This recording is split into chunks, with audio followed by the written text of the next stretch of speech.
per hari ini kami telah memberhentikan 261 pegawai non ASN dan ditemukan 39 disiplin ringan yang kemudian akan kami mutasi, kami demosi dan kami akan berikan sanksi. Assalamualaikum warahmatullahi wabarakatuh. Selamat siang semuanya, yang saya hormati Bu Arumsari, Wakil Kepala BKN, dan Pak Mayor Jenderal TNI Trenggono, Wakil Kepala BKN, dan awak media semua yang saya hormati semuanya. Minta maaf, tadi mungkin undangannya jam 11, tapi kami baru selesai rapat dari jam 9. Kami membuat semacam cara bekerja atau budaya kerja yang baru.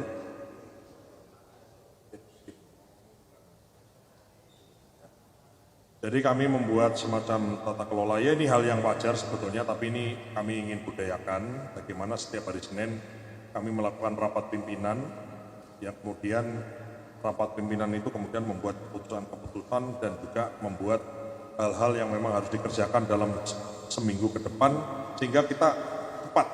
Hari ini bikin target, besok dikerjakan, terus minggu depan ditagih, bikin target baru, sehingga 1 demi 1, 5 demi 5, 10 demi 10, masalah itu kemudian bisa kita selesaikan. Bapak Ibu semua yang saya hormati, terutama awak media semuanya, jadi saya ingin menyampaikan beberapa hal terkait Badan Gizi. Ini adalah hari kesekian saya, belum genap 1 minggu sebagai Kepala BKN yang baru, dan saya berusaha untuk sesegera mungkin mengidentifikasi persoalan. Kalau boleh kami sampaikan di sini, persoalan utama yang paling utama yang kami hadapi di BKN ini bukan kok mengesampingkan persoalan lain, tapi kami fokus pada 3 hal yang utama. Yang pertama adalah adanya perilaku atau tindakan koruptif yang ada di BKN ini, yang sebagaimana Anda semua juga tahu bahwa sudah ditangani oleh kejaksaan, dan kita pada intinya terkait tindak pidana korupsi ini menyerahkan sepenuhnya mekanisme penanganannya kepada pihak yang memang menangani, yaitu kejaksaan. Dan kami siap untuk bekerja sama seluas-luasnya, membuka akses seluas-luasnya, selebar-lebarnya terhadap apapun informasi yang dibutuhkan dalam proses penyelidikan maupun penyidikan dalam proses hukum orang-orang yang memang diduga telah melaksanakan pelanggaran.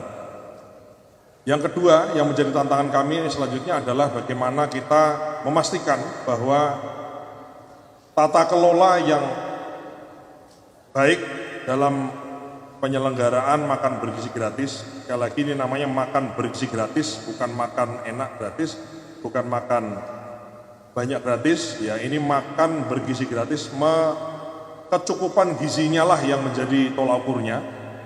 Dan dalam pemenuhan makan bergizi gratis ini kami telah di-equip sejumlah 27.000 sekian dapur, yang di dalam dapur yang aktif itu ada kepala SPPG yang adalah statusnya adalah sebagai P3K, sehingga status kepala dapur adalah abdi negara. Saya ulangi, status kepala dapur di setiap dapur adalah abdi negara. Sehingga penting bagi kami memastikan abdi negara di setiap dapur itu kemudian bekerja dengan sebaik-baiknya, sebersih-bersihnya, dan memastikan menu yang tersaji itu adalah baik. Karena kepala SPPG adalah pegawai kami, abdi negara di bawah Badan Gizi Nasional. Dan yang ketiga yang kami coba untuk kami solve adalah bagaimana dari sisi keterbukaan, transparansi, komunikasi, pelibatan banyak pihak, pelibatan instansi lain, pelibatan kementerian lain, lembaga lain, keterlibatan pemerintah daerah, keterlibatan dinas-dinas itu kemudian, dan keterlibatan publik dalam mengawasi apakah itu menu, apakah itu penyaluran, apakah itu dapur, kebersihan, dan lain-lain. Maka kami berusaha untuk memperbaiki ketiga hal itu. Bapak dan Ibu semua yang saya hormati, per hari ini tanggal 27 Juli 2026 kami mencoba untuk bersih-bersih kami mencoba untuk kemudian yang melanggar kami berikan sanksi, dan hari ini kami beri pengumuman bahwa per hari ini kami telah memberhentikan 261 pegawai non ASN ya, yang terdiri dari 2.224 pegawai non ASN dan 37 tenaga ahli. Pegawai non ASN ini diberhentikan salah satu dan paling besar adalah karena diduga adanya pelanggaran, tidak disiplin dan lain-lain. Selanjutnya proses hukum, ini uploadnya mana sih? Udah nggak usah deh, kalau nggak bisa di zoom gitu nggak, ya, di ini aja, semua di nah itu aja. Nah, nggak bisa. Selanjutnya kami telah memproses, ada temuan 9 melakukan pelanggaran berat atau disiplin berat. Ini adalah ASN dan P3K, dan besar kemungkinan yang bersangkutan akan kami proses pemecatan. Dan ditemukan 39 disiplin ringan yang kemudian akan kami mutasi, kami demosi, dan kami akan berikan sanksi administrasi maupun sanksi peringatan.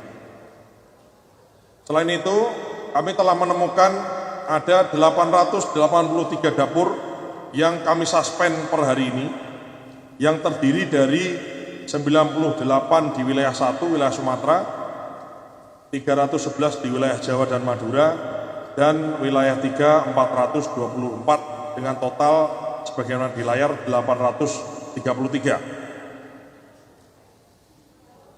Dapur yang disuspend secara permanen ini itu bukan kayak yang lalu, misalnya dulu kan disuspend tapi tetap dibayar. Kalau ini udah suspend, tutup, nggak dibayar. Ini betul-betul adalah suspend karena pelanggaran.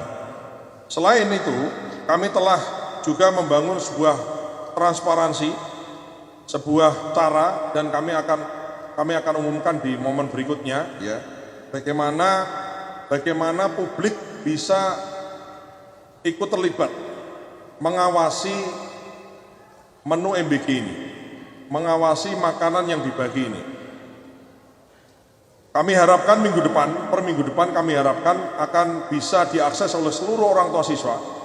Jadi orang tua siswa bisa mengakses by system, itu kemudian anaknya sekolah di mana, karena sekolah itu dapat makan MBG yang menunya apa, dan kemudian menu itu dimasak di dapur yang mana, dan kepala SPPG-nya siapa. Jadi pihak terkait atau stakeholder bisa mendapatkan informasi itu, termasuk kandungan gizi di menu itu, ya. Orang tua siswa, kemudian ada orang tua siswa, kemudian guru, kepala sekolah, dan juga kepala daerah, dinas-dinas bisa kemudian mengakses informasi ini.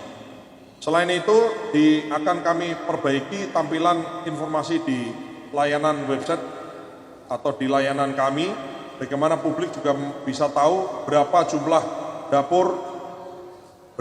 dapurnya, berapa jumlah dapur di kecamatan mana, berapa jumlah dapur di kabupaten mana, berapa penerimaan manfaat. Ini akan kita perbaiki. Kasih saya waktu beberapa hari ini untuk kami perbaiki, sehingga Bapak Ibu semua mungkin tidak perlu kemudian bertanya secara manual, tapi by system bisa kami provide. Selain itu juga kami menemukan adanya, tadi sudah saya sampaikan bahwa kepala SPPG adalah abdi negara yang kami tugaskan di dapur-dapur. Sebagian besar dapur itu berjalan dengan baik. Banyak yang semangat dan kita harus apresiasi. Betul, mungkin barangkali di antara kita hal baik itu hal yang wajar, betul. Tapi dalam hal ini saya sebagai pimpinan mengapresiasi kepada siapapun itu, baik itu kepala SPPG, pengawas gizi, akuntan, dan mitra, dan yayasan yang telah bekerja selama ini dengan baik. Kami mengucapkan terima kasih dan kami minta untuk terus kinerjanya diperbaiki. Namun juga bagi yang barangkali kurang begitu baik, tidak baik, itu akan kami berikan sanksi yang tegas. Barang siapa kemudian kepala SPPG, saya sampaikan di sini, kepala dapur manapun, siapapun itu, manakala dia mendapatkan atau meminta fee atau meminta tambahan dari mitra atau dari yayasan, itu adalah tindak pidana gratifikasi. Karena kepala dapur adalah P3K, adalah abdi negara. Jadi kalau minta fee, minta tambahan penghasilan dari mitra atau dari yayasan, itu tindak pidana gratifikasi atau tindak pidana korupsi. Sehingga silakan jika ada temuan mitra yang merasa mungkin tidak diperlakukan tidak adil, tidak baik dan lain-lain, bisa dilaporkan kepada kami. Selain itu juga kami memastikan bahwa pengadaan bahan-bahan makanan itu bisa terselenggara dengan adil. Jangan sampai kemudian yang dipilih adalah orang-orang yang secara subjektif, dan kemudian dengan subjektivitasnya itu kemudian ada pihak-pihak yang mengambil keuntungan di situasi kesempatan. Ya, jadi ini juga menjadi penting, karena kepala SPPG yang kemudian membeli harga bahan yang tidak wajar, di markup atau minta kickback, itu juga adalah bagian dari pelanggaran gratifikasi dan pelanggaran korupsi. Ya, jadi dan barang siapa melakukan pelanggaran itu, kami dengan tegas pasti kalau terbukti kami pecat. Ya. Dan dapurnya kami suspend atau kami tutup.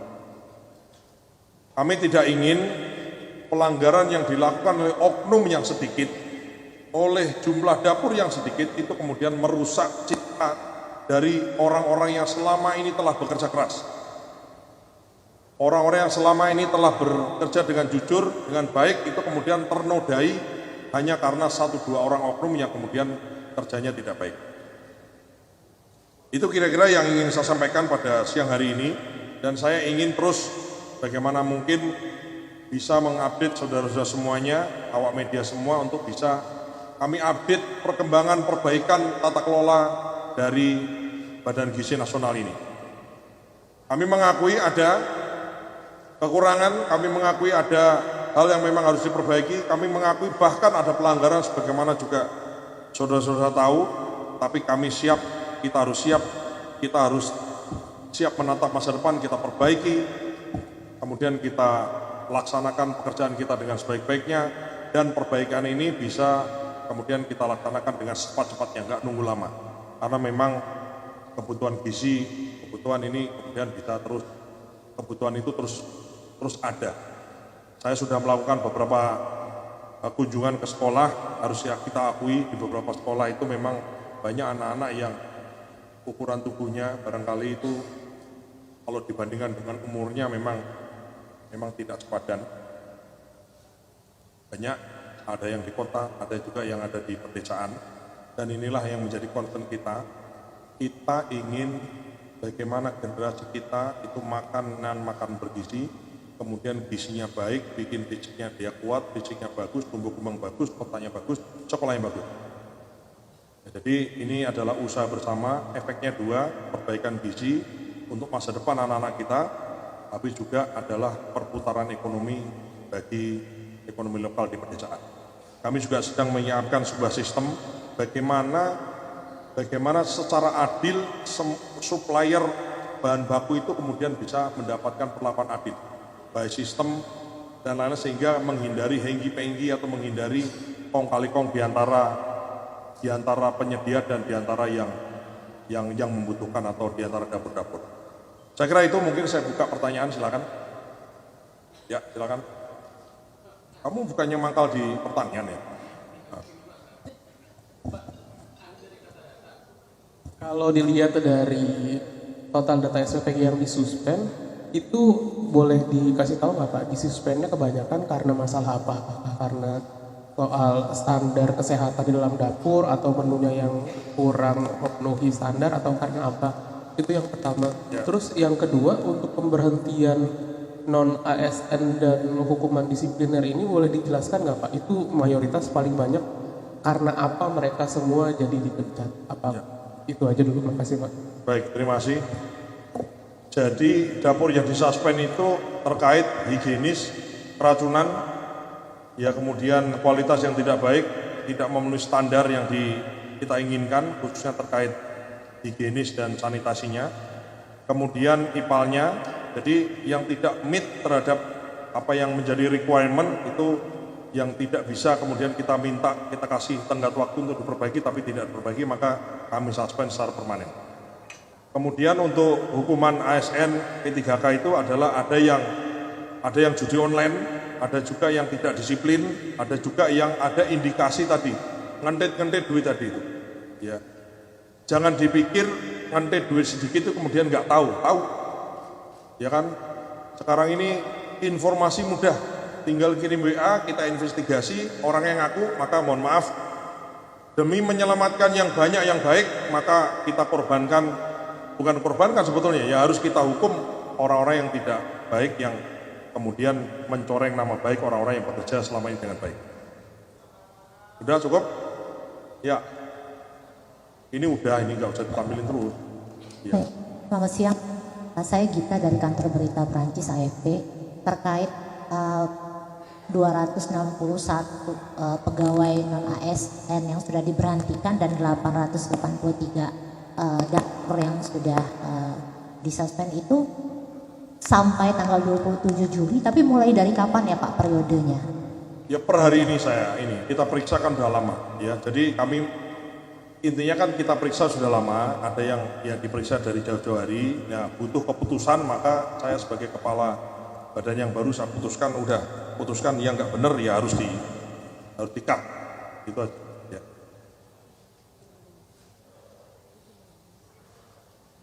Teriak aja kali ya. Ini kan pasukan berani mati takut lapar, ya kan? Cek. Assalamualaikum. Dar. Perkenalkan Dimas dari. Cek. Mas, ada beberapa pertanyaan yang aku pengen tanyain. Yang pertama itu soal adanya asosiasi di sini. Ya.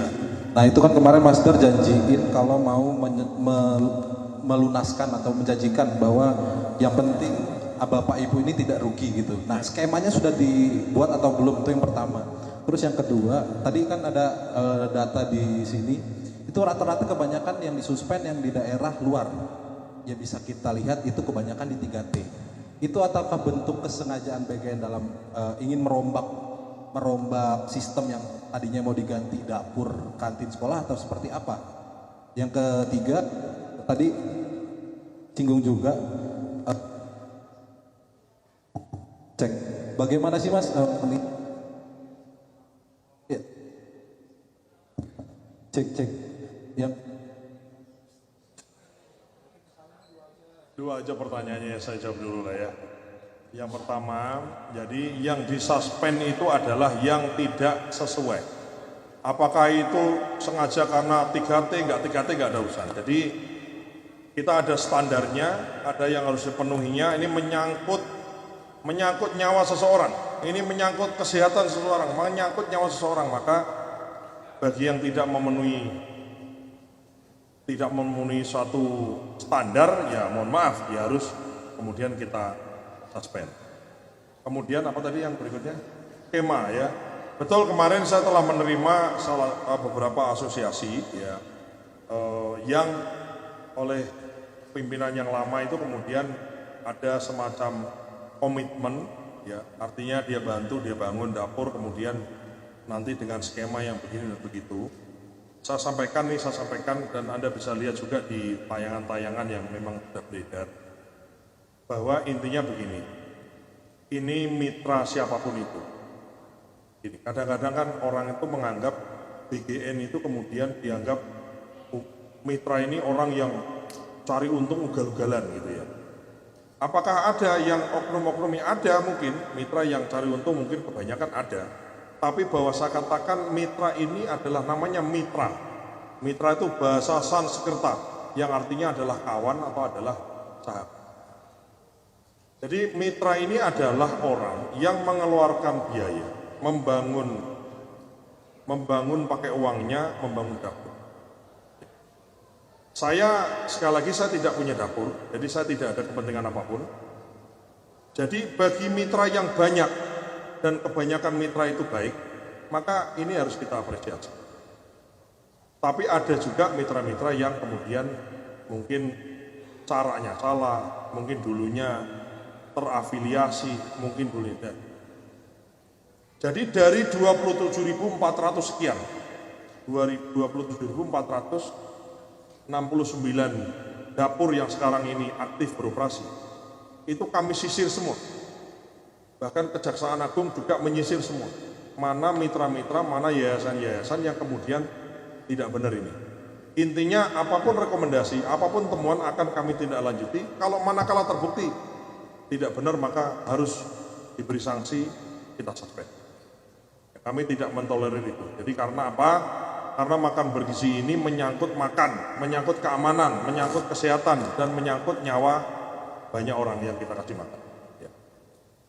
Terkait protesnya mitra tadi, ya, yang pertama sikap saya adalah saya sangat menghargai mitra. Bahwa mitra itu kemudian melakukan investasi atas dasar komitmen yang diberikan oleh pimpinan lama, maka saya sampaikan kepada mitra yang bersangkutan, mungkin saya tidak bisa memenuhi sebagaimana janjinya dulu pimpinan dulu, ya kan, diiming-imingi macam-macam apa untung sekian kali itu mungkin tidak bisa kami penuhi, tapi kami pastikan akan mencari skema yang adil supaya orang yang sudah bersusah payah, ada yang mohon maaf, ada yang menggadaikan rumahnya, ada yang nggak berani pulang karena rumahnya itu didatengin orang terus, ditagih hutang dan lain-lain. Itu kemudian orang-orang ini mendapatkan keadilan, setidaknya tidak dirugikan. Nah, skemanya bagaimana? Saya minta untuk paling tidak saya mohon waktu kepada, ini juga didengar secara umum, meminta waktu kepada seluruh mitra yang selama ini mungkin mencari keadilan selama berbulan-bulan ini untuk sedikit bersabar, dan saya berkomitmen untuk bagaimana mencari solusi yang baik.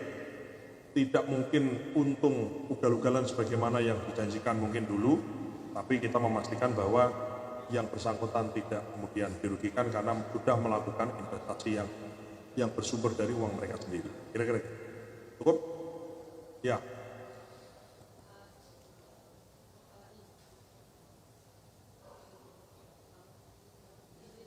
Ya, kedengeran. Kan ada suspend di wilayah kebanyakan di wilayah 3T ya Pak. Jadi kayak entah Maluku bukan dan 3T, bukan 3T. Ya maksudnya di wilayah 3. Ya, nah, di wilayah manapun. Di luar ya, Jawa. Ya. Itu kan akan nantinya berdampak ke prioritas BGN ke depan yang salah satu penerima manfaatnya disasar ke wilayah 3T itu ya Pak. Nantinya berarti di kawasan... Jadi gini, jangan misleading ya. Bukan berarti kalau luar Jawa itu sama dengan 3T gitu loh. Ya itu juga harus Anda pahami. Oh ini banyak di Kalimantan 3T ini pasti, kan enggak. Intinya dapur yang beroperasi kemudian dia tidak meet terhadap menjadi dari standar yang kita tentukan, dan itu kemudian kita hentikan karena taruhannya nyawa, Mbak. Ya. Berarti nantinya di kawasan terdampak yang SPPG-nya sudah disuspend, apakah nantinya akan ada titik SPPG baru Pak yang standarnya akan lebih sesuai dengan standar BGN atau seperti apa sih? Karena kan berarti dengan suspendnya SPPG ini ada penerima manfaat yang jadinya juga ikut terdampak kan? Gitu. Nah, tolong dicatat, kami memastikan bagaimana kami memastikan kalau ada dapur yang disuspend, itu kemudian yang tadinya menerima manfaat itu jangan sampai kemudian tidak menerima. Paham ya? Misalnya ada sekolah, dia dapat, bayangannya banyak orang itu kan ada sekolah dapat, kemudian dapurnya disuspend, terus kemudian jadi nggak dapat.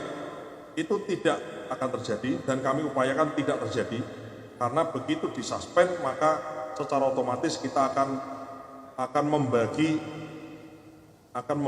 porsi layanan yang tadinya disediakan oleh dapur yang disuspend itu kepada dapur-dapur lain sekitar situ. Kira-kira. Jadi intinya Bapak Ibu semua adalah memastikan menunya itu tersaji dengan baik, standar kualitasnya baik, dimakan dengan baik, anak-anaknya happy, anak-anaknya juga kebutuhan dia terpenuhi, ya, dan perputaran ekonominya juga jalan, lapangan pekerjaan terjadi. Jadi intinya kita ingin everybody happy lah.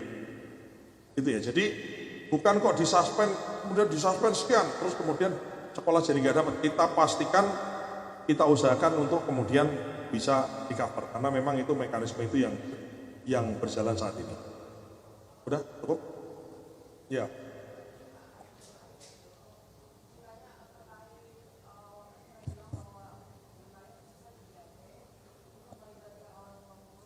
Sekolah dan lain-lain, Pak. Bukan hanya 3T, semua dapur. Itu Ya. perkembangan seperti apa, Pak? Jadi kami sedang menyiapkan satu skema atau sistem ya. Nanti akan kami umumkan ya biar agak ada pengumuman berikutnya gitulah ya. Itu bahwa orang tua itu sesimpel gini. Bayangannya adalah ini lagi dibangun, insya Allah mungkin minggu depan gitu kira-kira paling lambat 2 minggu lagi atau minggu depan lah kami upayakan sudah bisa diakses. Orang tua misalnya melogin di sistem, memasukkan NIK anaknya, dari situ maka akan tersaji anaknya sekolah di mana, menu makanan hari itu tuh apa, kandungan isinya apa, makanannya dimasak di mana, ya, dan kepala SPPG-nya siapa, itu bisa diakses oleh orang tua, guru, kepala sekolah, ya, dan juga kami juga akan melibatkan secara khusus pada misalnya dinas kesehatan, dinas pendidikan, ya, kemudian kepala daerah dan lain-lain bisa untuk mendapatkan informasi. Karena ini menyangkut data pribadi, ya, maka untuk tahu layanan siapa itu kan maka harus ada NIK, maka loginnya pakai NIK. Nah, untuk umum kami upayakan bisa mendapatkan yang lebih general, misalnya titik SPPG di kabupaten situ di mana saja, menu yang tersaji di mana, dan layanan sekolah yang dilayani di mana. Intinya kami berusaha dari yang manual bagaimana kemudian menjadi digital sehingga mudah dan gampang diakses oleh semua orang. Gitu ya. Ya, lanjut yang belakang.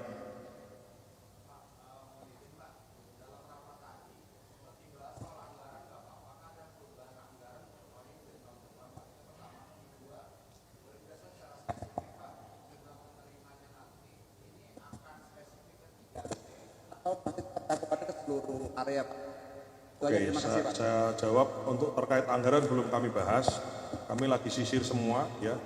Kami sedang menyisir dapur-dapurnya di mana, geotaggingnya di mana, sekolah-sekolah yang dilayani per dapur itu di mana, sekolah itu yang dilayani berapa, sehingga kita bisa punya exact number dapurnya berapa, jumlah yang dilayani sekolahnya berapa, dan jumlah siswa yang dilayani berapa, ibu hamil berapa, ibu nyusu berapa, dan balita yang belum sekolah berapa, itu harus clear dan akan kami umumkan, gitu ya. Yang berikutnya adalah terkait target penerimaan manfaat. Yang kami bahas sekarang menjadi fokus kami sekarang ini di minggu-minggu ini adalah yang sudah berjalan itu kami sisir dan kami pastikan tidak terjadi pelanggaran, terjadi transparansi, bisa diakses dan lain-lain. Jadi yang sekarang ini ada 27.469 dapur ini harus transparan melayani di mana dan itu clear semua dulu, baru nanti kami akan jump in kepada 3T, jump in kepada mitra yang sudah bangun, jump in kepada persoalan-persoalan lain, dan doakan kami bisa untuk segera kami selesaikan ini. Oke, cukup? Terima kasih. Salah satu program MBG ini kan untuk menggerakkan ekonomi masyarakat ya Pak. Ya. Nah, tapi kalau dilihat beberapa tempat itu menggunakan minyak, gas, dan itu yang subsidi itu bagaimana ya Pak? Nanti Tidak boleh, ya, tidak boleh masak untuk MBG memakai minyak kita, tidak boleh memakai gas melon 3 kilo, dan tidak boleh memakai beras kita SPHP. komentarnya bagaimana? Kalau ada, misalnya awak media menemukan di sosial media, silahkan dilaporkan. Dapur mana menggunakan minyak kita, itu nanti kita akan beri surat, akan kita beri teguran, surat peringatan. Kalau memang ngeyel bandel ya kita tutup dapurnya, ya. Tidak boleh memakai barang subsidi.